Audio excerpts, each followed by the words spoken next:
Here we go. Akhirnya Manchester United merampungkan transfer Matthijs de Ligt dengan Mazraoui.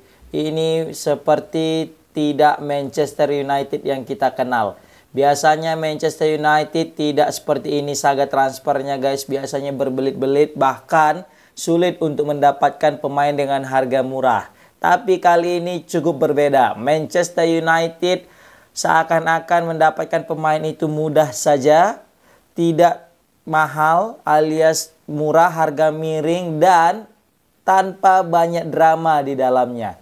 Terbukti Mazraoui, Matthijs de Ligt diboyong dengan harga yang cukup murah. Kedua pemain ini merupakan pemain Bayern Munchen, merupakan alumni Ajax di zamannya Erik ten Hag. Dan kali ini mereka berdua akan bereuni dengan coach mereka yaitu Erik ten Hag di Manchester United. Semula sebelum kedatangan Mazraoui, Wan-Bissaka sudah pergi terlebih dahulu ke West Ham United dengan mahar sekitar 15 juta pound. Dan Mazraoui juga didatangkan dari Ajax itu dengan harga 15 juta pound, tapi bedanya ada add-on-nya, ada tambahan sekitar 5 juta. Untuk Matthijs de Ligt sendiri itu harga transfernya sekitar 45 plus 5 on. Ini menandakan bahwasanya manajemen Manchester United dalam membeli pemain itu sudah insaf ya, bisa kita bilang. Kenapa kita bilang sudah insaf? Bayangkan dulu MU jika mau rekrut pemain itu harganya nggak ngotak semua. Bahkan untuk sekelas Anthony aja itu dihargai dengan harga 100 juta. Kali ini kita mendapatkan dua pemain sekaligus itu tak sampai 100 juta. Jangankan sampai 100 juta. Itu harganya 45 tambah 15, 60 juta plus 5 on tambah 5 on berarti 10. Berarti ada sekitar 70 juta untuk dua pemain yang berkelas guys. Mazraoui dengan Matthijs de Ligt. Di mana lagi kita menjumpa Manchester United seperti ini guys. Ini seperti bukan Manchester United yang kita kenal. Karena United yang kita kenal pasti transfernya sangat-sangat glamor. Karena apa? Karena biasanya klub-klub lain itu kalau udah dengar MU mau beli pasti harganya naik. Dan bodohnya MU itu dengan mau aja untuk menerima harga transfer yang sangat mahal guys. Meskipun harganya tidak ngotak gitu. Nah kali ini sejak kedatangan pemilik baru ya, MU seakan-akan telah berubah guys. Dari zaman jahiliyah menuju zaman yang terang benderang yang disinari oleh iman ya.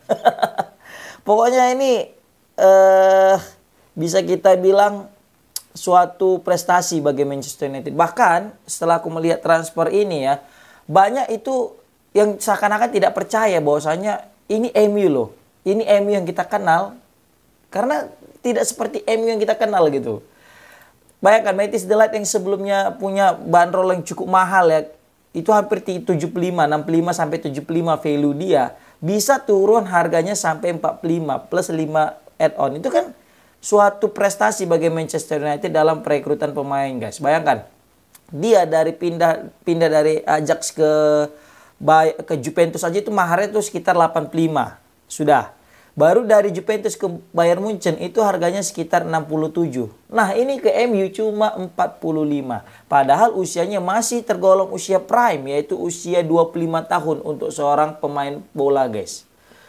Dia sudah mencetak banyak gol ya di klubnya masing-masing. Kalau misalnya kita lihat si Matthijs de Ligt ini cukup aktif ya dalam mencetak gol, terkhususnya dari sepak-sepak pojok ya. Itu banyak sekali ya melakukan heading-heading yang berbuah gol. Terbukti di Bayern Munchen sendiri di Bundesliga dia itu sudah mencetak 5 gol dan 1 assist. Ketika di Juventus di Eredivisie dia mencetak 8 gol dan 5 assist, tergolong cukup gacor ya dia di Juventus ya, meskipun karirnya tidak secemerlang di Ajax Amsterdam. Tapi di Ajax Amsterdam dia juga mencetak 8 gol dan 3 assist. Nah, melihat daripada torehan gol-gol yang ia berikan bersama klub-klubnya yang terdahulu, ini menandakan bahwasanya Matthijs de Ligt ini juga cukup produktif untuk mencetak gol guys. Untuk taraf seorang back guys. Kemudian untuk harga di sini padahal tercantum itu harganya sekitar 65. transfer market guys. Tapi MU bisa beli 45. Nah, kalau si Nusair Mazraoui ini pemain Maroko ini memang harganya lebih murah daripada Matthijs de Ligt karena memang kualitas Matthijs de Ligt jauh daripada Mazraoui. Tapi untuk di posisi bek kanan bisa kita bilang Mazraoui ini lebih cocok untuk skema Erik ten Hag ketimbang Aaron Wan-Bissaka. Aaron Wan-Bissaka memang kita akui kalau untuk satu lawan satu atau mungkin untuk menghadang pemain-pemain yang berkecepatan tinggi, mempunyai skill tinggi, Aaron Wan-Bissaka mungkin bisa kita bilang sebagai salah satu opsi terbaik untuk lini pertahanan Manchester United. Tapi di zaman sepak bola sekarang ini bertahan aja tidak cukup. Seorang fullback atau seorang back kanan, back kiri itu dituntut wajib bisa untuk membangun serangan, bahkan bisa mencetak gol juga.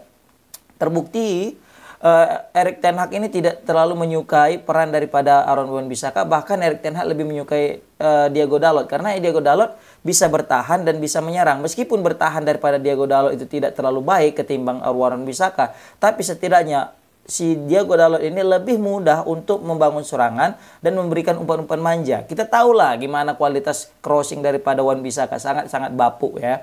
Maka dari itu Nusair Mazraoui dituntut untuk mengganti peran si Aaron Wan-Bissaka dan diproyeksikan Mazraoui ini juga bakalan lebih hebat ketimbang Wan-Bissaka untuk di sayap kanan untuk membantu serangan. Dan diproyeksikan juga Mazraoui ini dapat mengeluarkan bakat-bakat terpendam daripada si King Gasing atau Anthony guys, yang selama ini kita lihat performanya itu sangat-sangat tidak layak dengan harganya 100 juta. Nah, makanya Erik ten Hag berusaha untuk mengeluarkan lagi potensi si Anthony itu dengan mendatangkan partnernya dulu di Ajax, yaitu Nusair Mazraoui guys. Menarik untuk kita saksikan bagaimana sih kontribusi Nusair Mazraoui ini di Manchester United. Apakah betul Mazraoui ini bisa membuat Anthony kembali kepada masa-masa terbaik ketika di Ajax atau tidak?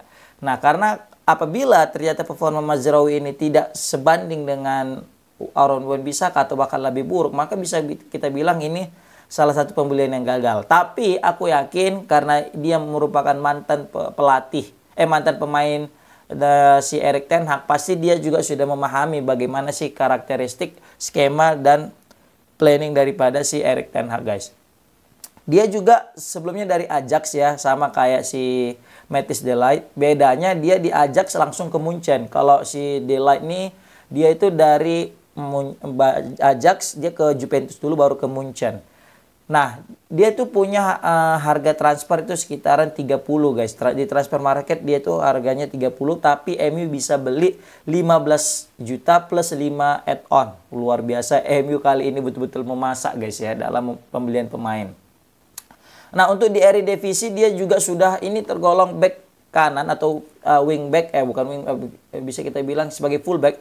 Ini yang cukup aktif dalam membangun serangan dan bahkan sering mencetak gol guys. Terbukti dia itu sudah mencetak 6 gol di Ajax kemarin dan sudah mengkonversi sekitar 4 assist guys. Di Bundesliga ia sudah mencetak 1 gol dan 7 assist. Nah, bayangkan 7 assist dia telah lesahkan untuk klub Bayern Munchen. Nah, inilah yang dibutuhkan daripada si Erik ten Hag. Erik ten Hag tuh pengen betul-betul back yang super kreatif untuk membangun serangan, yang tidak hanya kuat untuk bertahan tapi juga kuat untuk menyerang. Dan terbukti Mazraoui dari statistik yang dia punya berdasarkan di transfer market di Bayern Munchen, ia sudah melesahkan 7 assist dari crossingnya guys. Nah, berbeda terbalik dengan Aaron Wan-Bissaka. Aaron Wan-Bissaka itu sangat minim untuk memberikan assist apalagi gol ya. Nah, si Mazraoui ini tidak hanya berposisi sebagai right back ya, dia juga bisa sebagai left back atau bahkan jika memang MU cedera dia bisa juga sebagai gelandang bertahan. Nah, ini merupakan suatu keuntungan tersendiri bagi Manchester United yang mana saat ini penuh dengan badai cedera ya. Terbukti Leny Yoro juga baru kita dapatkan ya kan. Rupanya udah cedera, langsung absen 3 bulan. Wah, sangat-sangat kita sayangkan. Memang mesti kita akui Leny Yoro ini butuh adaptasi juga dengan kerasnya Liga Inggris ya. Karena sangat berbeda lah kualitas Liga Inggris dengan Liga Prancis. Untuk Zirkzee juga memang belum perform. Tapi kita penasaran melihat bagaimana performa Zirkzee. Semoga dengan hadirnya Zirkzee dapat mengeluarkan potensi si Højlund. Sehingga Højlund juga jadi bisa lebih gacor guys. Nah, bayangkan MU mendatangkan 4 pemain ini. Satu pemain itu pun tidak ada harga yang lebih daripada 80, 90, sampai 100. Bahkan banyak pemain itu dicicil guys. Bayangkan Zirkzee dicicil. Nah, Matthijs de Ligt ini juga itu dicicil guys. Jangan salah kalian. Ternyata usut punya usut. Si Matthijs de Ligt ini dibeli Manchester United ini dengan secara cicil. 3 kali pula lagi kalau aku nggak salah dengar itu. Bayangkan. Bahkan sampai Fabrizio Romano ini sampai mengumumkan kedatangan daripada Matthijs de Ligt dengan Noussair Mazraoui ini sampai 2 kali. Bahkan dia bilang gini nih. Here we go. Twice confirm katanya. Maksudnya dia itu sampai mengatakan 2 kali Hewege confirm, telah terkonfirmasi guys.